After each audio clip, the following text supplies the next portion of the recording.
নমস্কার, আমার নাম মনিকা পাল। আমি একটি গল্প বলবো। গল্পের নাম লাউ গুড়গুড়। এক ছিল বুড়ি আর তার ছিল দুই কুকুর, ডঙ্গা ভঙ্গা। তারা দুজন অন্যদিকে গিয়েছিল। বুড়ি বলছিল, ডঙ্গা ভঙ্গা তোরা কই? এবার বুড়ি আসে করছে কি বুড়িমা কি হয়েছে? এবার বুড়িমা বলো কি, আমি কতদিন নাতনি বাড়ি যাইনি, একটু নাতনি বাড়ি যেয়ে দেখে আসি নাতনিকে। বলো কি না বুড়িমা, আমরাও যাবো। করছিল কি তোরা গেলে বাসাতেই কে থাকবে, বাসায় কে দেখবে? তাহলে ডঙ্গা আর ভঙ্গা বললো কি, আচ্ছা বুড়িমা তাহলে তুমি যাও, রাস্তায় তো অনেক বাঘ ভাল্লুক শিয়াল আছে, তারা তোমাকে কি করবে? বললো কি ও নিয়ে তোদের চিন্তা করতে হবে না, দেখিস না আমি ফিরে আসবো। এবারে বুড়ি যেতে যেতে বললো, বুড়ি চলে লাঠির ভরে মাথা নড়ে খটখট করে যেতে হবে অনেক দূরে, ওই যে দূরে নাতনির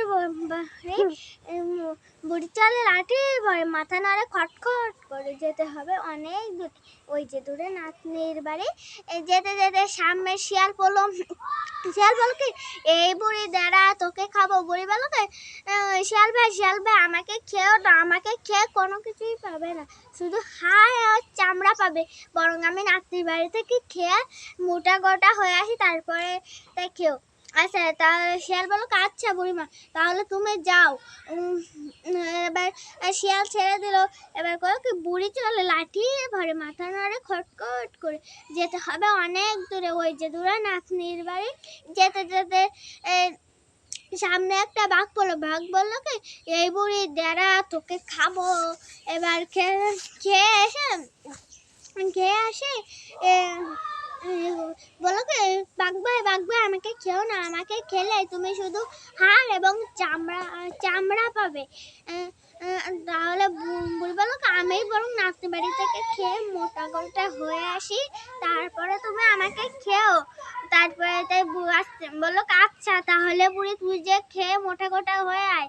তারপরে বুড়ি চলে লাঠির ভরে মাথা নাড়ে খটখট করে যেতে হবে অনেক দূরে, ওই যে দূরে নাতনির বাড়ি। যেতে যেতে বললো কি, যেতে যেতে সামনে এক ভাল্লুক পড়লো। ভাল্লুকটি বললো কি, এই বুড়ি দাঁড়া তোকে খাবো। ওই বুড়ি বললো কি, ভাল্লুক ভাই আমাকে খেও না, আমাকে খেয়ে তুমি কিছুই পাবে না, শুধু হাড় আর চামড়া পাবে, বরং আমি নাতনি বাড়ি থেকে খেয়ে মোটা গোটা হয়ে আসি, তারপরে আমাকে খেও।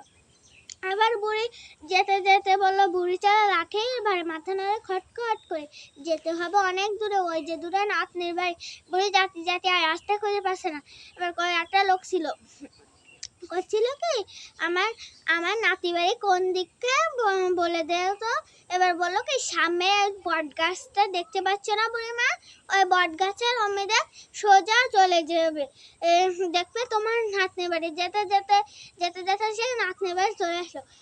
এবার বলো কি, ঠিকই তো রাস্তা চিনেছে। এবার সে বলো কি, নাতি ও দেখ কে এসেছে। এবার নাতি উঠে দেখলো কি, ও গো বুড়িমা তুমি এসেছো, ঘরে এসো। বরং করলো কি, না আসবো না, থাকুক। বললো কি, না তুমি এসো, কয়েকদিন থেকে যাও।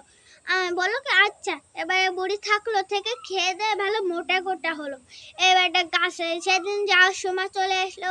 বললো কি, তাহলে আমি এখন আসি।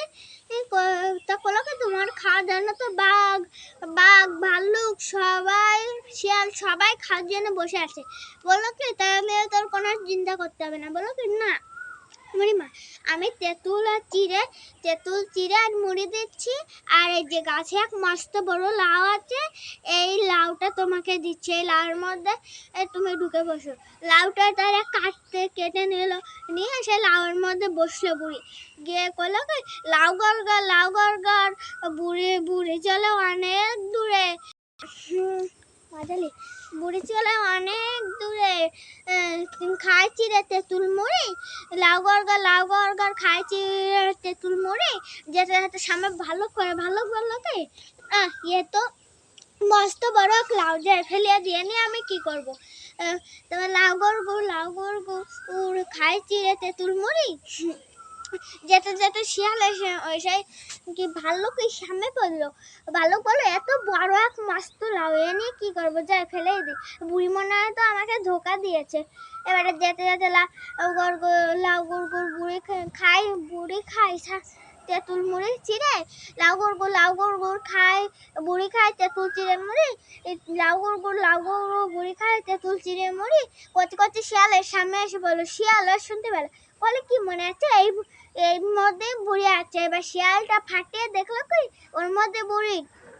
এবার কষ্ট কি, শিয়াল ভাই আমাকে আগের থেকে খেও না, আমি খেয়ে ওদিকে তুমি কোথায় নিয়ে যাচ্ছ? বলো কি আসো আমার এই জায়গা বসে করবে না। এবার বুড়ি ছিল আমি যা করবো তোমরাও তাই করবে। এবার ডঙ্কা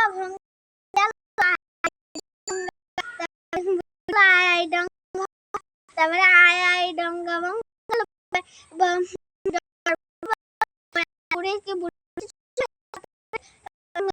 দেখলো খাওয়ার জন্য বসে রয়েছে। এবার এই দেখে শিয়াল না আমার খাওয়ার জন্য সারাক্ষণ বসে তো ওকে তাবড়িয়ে দিয়ে তো তাই দূর কোথায় তাও জানে।